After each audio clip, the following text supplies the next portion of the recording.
제1강에서 지속적으로 지금까지 계속되는 사랑 이야기입니다. 내가 손자에게 해주고 싶었던 이야기의 핵심 메시지도 사랑입니다. 아직 3살밖에 안 됐으니까 뭐예요?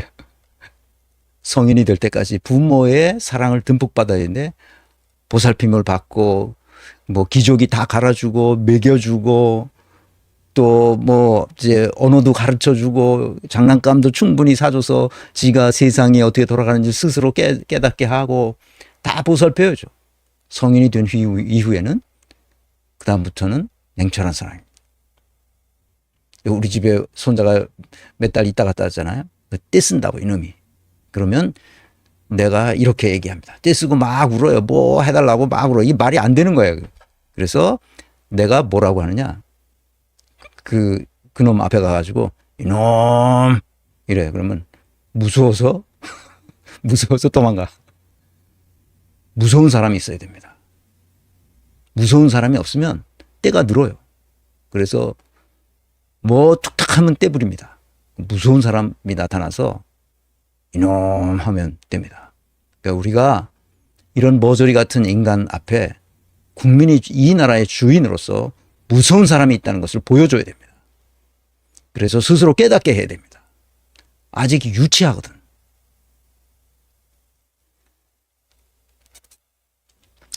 정재준 선생 나타났습니다. 소장님, 저는 책방 털보, 오만한 털보들은 사랑하지 않습니다. 이들은 지구를 떠나야 합니다. 네. 그래도 사랑하세요. 사랑하는 것만이 우리가 인류가 살아갈 길입니다. 그러니까 조직론적으로 사랑한다는 게 무엇인지 이 강의 시리즈의 핵심 메시지 중에 하나입니다. 인사 조직론적 사랑이죠. 인사론에는 모든 사람이 실존적으로 평등하지만 기능적으로 불평등한데 이것을 어떻게 조화시킬 것인가. 이것이 우리가 당면한 문제입니다. 그것은 우리가 국민적 합의를 통해서 이 불평등과 평등을 조화시켜야 됩니다. 그러게 하기 위해서는 높은 성과를 내는 수밖에 없어요. 성과가 있어야 이 문제를 조화시킬 수 있습니다. 성과가 없으면 그냥 다 같이 가난한 거야. 내가 태어나던 50년대, 60년대 그렇게 먹을 것이 없어서 고생하던 그때 그건 불평등이고 뭐고 평등이고 뭐고 이걸 얘기할 수가 없어. 먹고 살아야 되기 때문에. 근데 지금은 그런 시대가 아니에요. 먹고 사는 것 그 자체가 너무나 불평등해서 이것을 평등하게 만들어야 할 필요가 있는데 어느 정도로 평등하게? 이것은 우리가 사회적 합의를 통해서 만들어 가야 됩니다. 그래서 인사론은 너 자신을 알라고 명령합니다. 고대 그리스인들이 얘기했던 위대한 철학자들이 당시에도 말했던 바로 그거. Just know yourself. 너 자신 알라. 그리고 너 자신 되라고 말합니다. 그래서 이렇게 되었을 때만 아까 얘기했던 실존적 평등과 기능적 불평등을 조화시킬 수 있는 길이 열립니다. 그것이 뭐냐? 내 이웃을 내 몸과 같이 사랑하라는 예수의 가르침이에요. 자기 몸을 스스로 생각할 줄 알아야 됩니다. 내가 누군지 알아야 됩니다. 그래야 다른 사람도 사랑할 수 있습니다. 내 이웃이 누구냐? 이 세계입니다. 이 세계를 내 몸처럼 사랑하는 거죠. 그래서 그 위대한 마르셀 라히라니츠키, 이게 첫 번째 2002년에 우리말로 번역되어 나왔는데 사로잡힌 영혼이라는 제목으로 번역되어 나왔어요. 내가 이 책을 읽고 너무나 감동적이어서, 이게 라히라니츠키라는 위대한 독일 문학 평론가의 자서전이거든요. 그래서 몇 번 읽었습니다. 그런데 그 후에 14년에 다시 다른 분이 번역을 했어요. 나의 인생, 어느 비평가의 유례없는 삶이라는 책으로 번역도 돼요. 새로운 번역본이죠. 근데 이 두 번역본 다 좋아요. 그래서 이 책이 너무 좋아서 독일어 원서를 주문해서 다시 봤습니다. 이제 빠르게 볼 수 있죠. Mein Leben, 나의 생애, 나의 인생, 나의 삶, 이런 책입니다. 이게 독일에서 상당히 오랫동안 베스트셀러 1위에도 쭉 올라가 있었던 책입니다. 거기서 사랑을 정의하고 있습니다. 남녀 간의 사랑으로 시작합니다. 호감을 열정으로, 열정을 의존으로 변화시키는 극단적인 감정을 우리는 사랑이라고 부른다. 이는 한 개인을 도취 상태로 몰입시키면서 때로는 당사자, 즉 사랑에 빠진 자의 이성적 판단 능력을 제한한다. 그렇죠. 남녀 간의 사랑에 빠지면 이렇게 됩니다. 그리고 마지막 문장에 이렇게 정의를 내리죠. 사랑은 아픔을 낳는 행복이며 인간을 행복하게 하는 아픔이다. 내가 무슨 말을 하고 싶으냐? 조직론적 사랑이라는 게 이거예요. 사랑은 아픔을 낫게 합니다. 아픔을 가져와요. 아픔이 없는 사랑은 없어요. 그런데 그 아픔이 우리를 행복하게 한다는 거예요. 그래서 인간을 행복하게 하는 아픔이 곧 사랑이라는 거죠. 그것이 조직론적 사랑입니다. 조직론적 사랑은 구조와 시스템과 프로세스로 인간이 자기 마음대로 자기 탐욕을 충족시킬 수 없도록 사랑해 주는 거예요. 구조와 시스템과 프로세스에 의해서. 조선시대에도 사랑이 있었어요. 그런데 구조화 시스템이라는 조직론이 없었기 때문에 사랑이 힘을 가진 사대부들에 의해서 마구 흡혈귀처럼 서민들의 피를 빨아먹었어요. 그래서 조선이 결국은 망했습니다. 구조화 시스템이 없었기 때문이죠.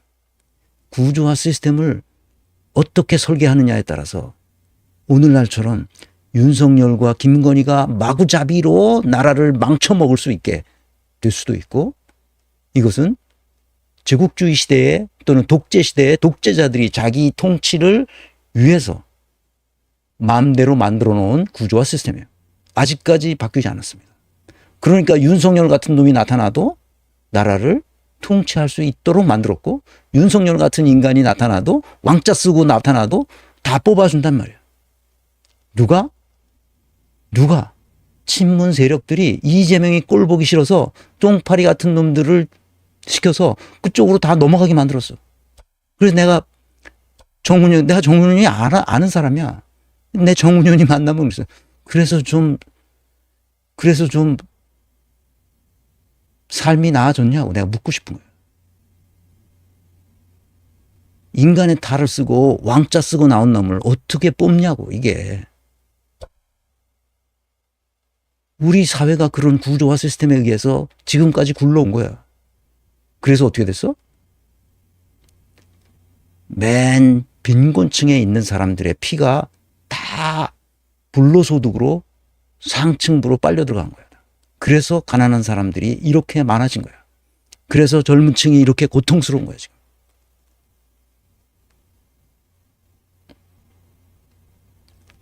그래서 사람을 잘 뽑아야 돼요. 유능한 사람을 뽑아서 이 잘못된 구조화 시스템을 바꾸어야 됩니다. 그래서 개발된 게 뭐냐? 직무를 분석하고, 그래서 분석된 직무에 의해서 성과 책임을 부여하고, 미니멈 이것은 해라. 이것이 표준이다. 적어도 이건 해라. 이거보다 더 잘할 수 있으면 그것은 내 능력이다. 너의 유능함을 표현해라. 그러나 미니멈 표준적으로 이 정도는 내가 그 직무를 맡았으면 해야 된다 하는 것을 분석해서 성과 책임 모형으로 정리해 주면 됩니다. 이게 1강에서 그렇게 강조했던 거예요. 이걸 내 평생 강조하려고 하는 거예요. 구조화 시스템이 뭔지 몰라, 사람들이. 지금까지 해왔던 이게 세상 사람들이 다 그렇게 한다고 생각하는 거예요, 좀. 내 평생에 목 놓아 이 얘기를 했어요. 그때 김대중 정부 시작하자마자 중앙인사위원회라는 게 생겼어요. 대통령 직속이었다고. 98년에 그게 생겼어요. 그래서 99년, 2000년 이 어간에 내가 중앙인사위원회 위원장 정책자문관으로 일했어요. 그때 한국은행 직원이었죠. 그때 김광웅 서울대 행정대학원 교수가 그 중앙인사위원회 위원장이었는데 지금 돌아가셨어요.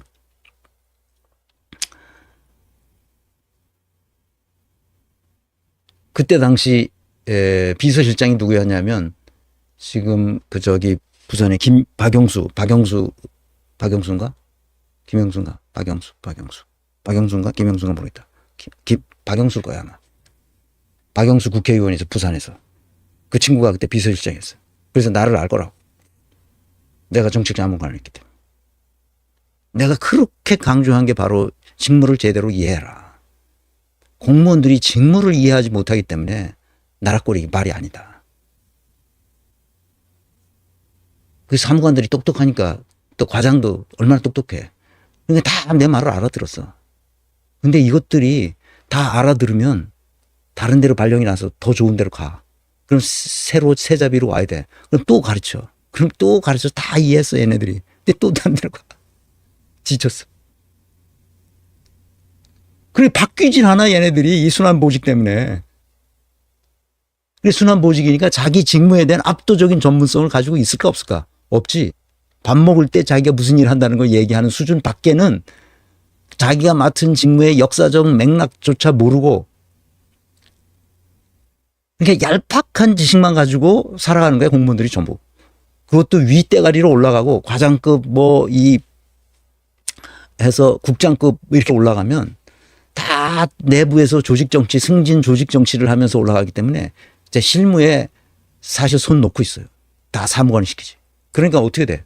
몰라 얘네들은. 자기 직무가 어떻게 돌아가는 판석인지 모르지. 그러니까 국회에 나와서 답변하는 거 보면 이 숨기기 위해서 모른다 그러기도 하지만 진짜 몰라서 모른다 그러는 거야. 이게 그 스위스나 또 이런 행정 업무의 선진국에서는 있을 수 없는 일이야. 이게. 담당 직무에 대해서 그 압도적인 전문성을 가지고 있고 다 알고 있어. 공무원들은 자기가 맡은 일을 가지고 계속 올라가거든.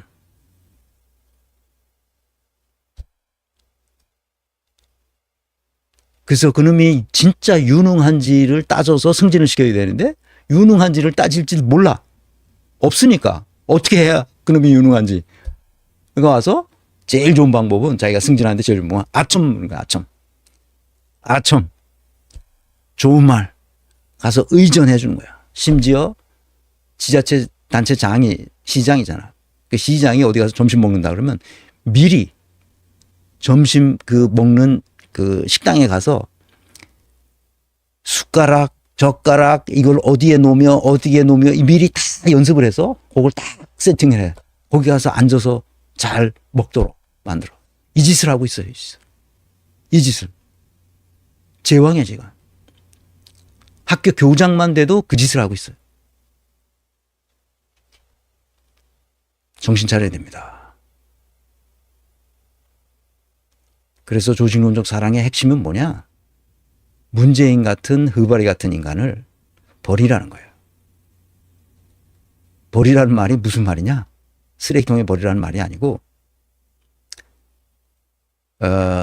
독일 하원에 이제 메르켈 총리가 그 시리아 난민 100만 명을 받기로 정하고 실제로 들어온 사람들은 뭐 나중에 보니까 한 120만 명이 됐다 그래요. 어쨌든 난민들이 많이 들어와서 독일 사회에 막 이렇게 있을 거 아니에요. 그러니까 이게 그 동독 지역을 중심으로 거기에 못 살던 데인데 조금 잘 살게 됐으니까 난민들이 들어왔으니까 거기를 중심으로 극우 정당이 생겼어요. AfD라고. 독일 위한 대한당. 거기 극우 정당이잖아. 그러니까 하원까지 진출했단 말이야. 연방 하원. 그 연방 하원에 있는 기존의 정치인들이 이 극우 정당에 소속된 의원들을 어떻게 취급했냐? 조직론적 사랑으로 취급했어요. 어떻게 하냐? 투명인간 취급합니다. 말을 안 해요. 없는 것처럼 취급합니다. 아시겠죠? 내가 하는 말이 그 말이에요. 문재인을 사랑하되 투명인간처럼 사랑하자.